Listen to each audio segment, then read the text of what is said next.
सबसे बड़ी खबर जिससे मैं शुरुआत करना चाहूंगा, जो एक अच्छी खबर है, वो हिंदुओं के लिए भी है, सुदर्शन न्यूज के लिए तो है ही, हर एक सनातनी के लिए है। अब बात करेंगे हिंदुओं की कामधेनु गौ माता की।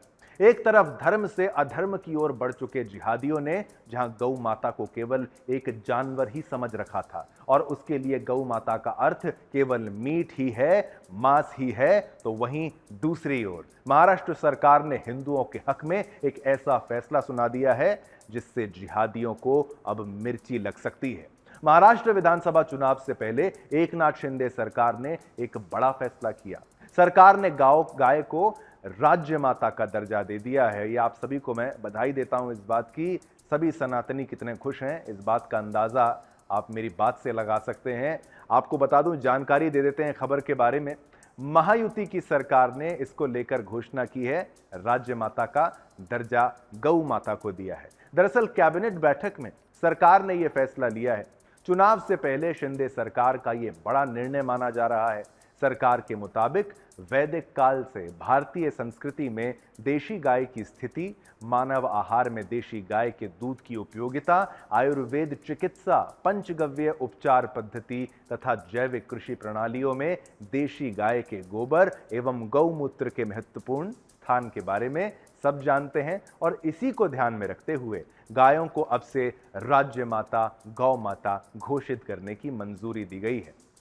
मुख्यमंत्री के दफ्तर से मिली जानकारी के मुताबिक महाराष्ट्र कैबिनेट की बैठक में देसी गायों के पालन पोषण के लिए 50 रुपए प्रतिदिन की सब्सिडी योजना लागू करने का निर्णय लिया गया है, क्योंकि गौशालाएं अब कम आय के कारण इसे वहन नहीं कर सकती थी, इसलिए उन्हें मजबूत करने का निर्णय लिया गया है। ये योजना महाराष्ट्र गौ सेवा आयोग द्वारा ऑनलाइन लागू की जाएगी। प्रत्येक जिले में एक जिला गौशाला सत्यापन समिति होगी। 2019 में 20वीं पशुगणना के अनुसार देसी गायों की संख्या, आप देख लीजिए, एक बड़ी संख्या की हम यहां पर बात कर रहे हैं, 46,13,632 तक कम पाई गई है। 19वीं जनगणना की तुलना में यह संख्या 20.69% कम हुई है। इसको लेकर महाराष्ट्र के उप मुख्यमंत्री देवेंद्र फडणवीस ने कहा, देसी गाय हमारे किसानों के लिए एक वरदान है, इसलिए हमने इन्हें यह दर्जा यानी राज्य माता देने का निर्णय लिया है। हमने देसी गौ माता के परिपोषण और चारे के लिए मदद करने का निर्णय लिया है। दरअसल सनातन धर्म में गाय को माता माना जाता है, साथ ही इस धर्म में गाय की पूजा की जाती है। हिंदू मान्यताओं के मुताबिक गाय में देवी देवताओं का निवास होता है। वहीं पिछले कुछ समय से कई हिंदू संगठनों की तरफ से गाय को राज्य माता का दर्जा देने की मांग लगातार की जा रही थी।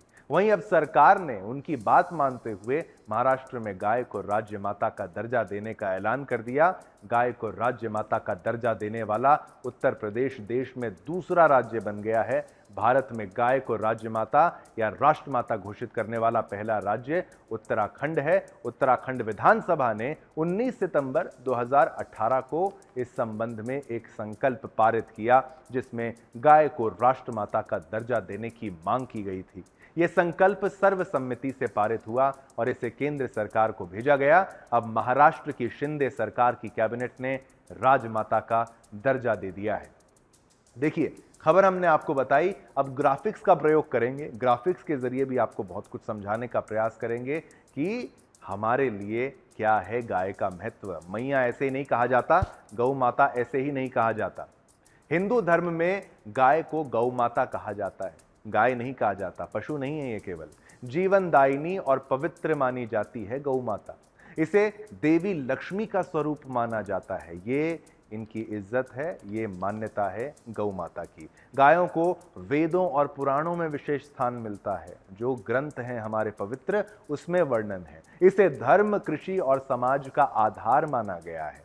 गाय ना केवल धार्मिक बल्कि सांस्कृतिक परंपराओं का भी हिस्सा है। कोई भी ऐसा हमारा, आप समझ लिए, सनातन में अगर कोई ऐसा त्योहार होगा, कोई पूजा होगी, बिना गाय के नहीं हो सकती। ये भारतीय ग्रामीण अर्थव्यवस्था का एक महत्वपूर्ण स्तंभ है। हर घर में एक गाय हो तो वो घर का कोई व्यक्ति भूखा नहीं रहता। ये मां का आशीर्वाद है। गाय पर अत्याचार की स्थिति बता दें, महाराष्ट्र में 76 से गौ हत्या पर प्रतिबंध है। 2015 में महाराष्ट्र एनिमल प्रिजर्वेशन संशोधन एक्ट के तहत यह कानून और सख्त किया गया। बछड़े और बैलों की हत्या पर भी रोक लगाई गई और गाय की तस्करी, महाराष्ट्र के कई इलाकों में अभी भी अवैध रूप से गाय की तस्करी और वध यानी हत्या की खबरें सामने आती हैं। 2020 से महाराष्ट्र में गौ माता से संबंधित अपराधों के मामले बढ़े हैं। तस्करी और हत्या के प्रमुख मामले हैं। जो अपराध इतना ज्यादा बढ़ चुका है, घिनौना हो चुका है। 2019 में महाराष्ट्र में करीब 1 करोड़ 28 लाख गायों की जनसंख्या थी। गैर कानूनी गतिविधियों के कारण उनकी सुरक्षा को खतरा है। 2021 में महाराष्ट्र के विभिन्न हिस्सों में करीब 1500 से अधिक हत्याएं और तस्करी के मामले दर्ज किए गए। 2020 में राज्य में करीब 1500 गौशालाएं थी। गाय पर अत्याचार रोकने के उपाय भी आपको बता देते हैं क्या कुछ है। महाराष्ट्र सरकार ने गायों की सुरक्षा के लिए कड़े कानून बनाए हैं। तस्करी और हत्या पर भारी जुर्माना और जेल की सजा का प्रावधान किया गया है। तो खाली बोलने के लिए नहीं है, एकदम व्यावहारिक कानून है। अब हिंदू धर्म में गाय का महत्व आपको बता दें। ग्रामीण अर्थव्यवस्था में गाय का दूध, गोबर और मूत्र का विशेष उपयोग होता है। ये आय का स्रोत भी है। जैविक खेती में, ऑर्गेनिक फार्मिंग आप जो समझते हैं ना, उसमें गोबर, खाद और गौमूत्र का उपयोग बढ़ रहा है। कई हिंदू परिवारों में, आगे बताते हैं, गाय को परिवार के सदस्य के रूप में माना जाता है। ऐसे ही माता नहीं कह दिया जाता। कारण है पूजा अर्चना और धार्मिक अनुष्ठानों में गाय का योगदान अनिवार्य माना जाता है। सर्वश्रेष्ठ जो दान होता है ना, वो गौ माता का दान माना जाता है।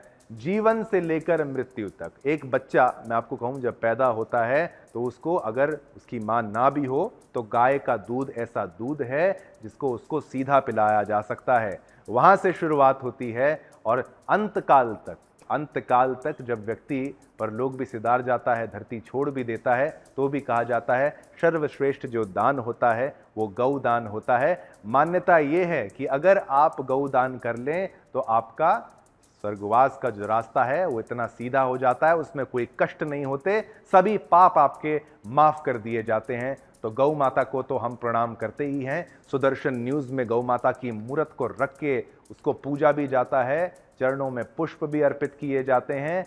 और हर सनातनी को आज इस बात का महाराष्ट्र में खासकर जश्न मनाना चाहिए कि भाई गौ माता को राज्य माता का दर्जा दिया गया है। ये सम्मान आवश्यक था, जरूरी था।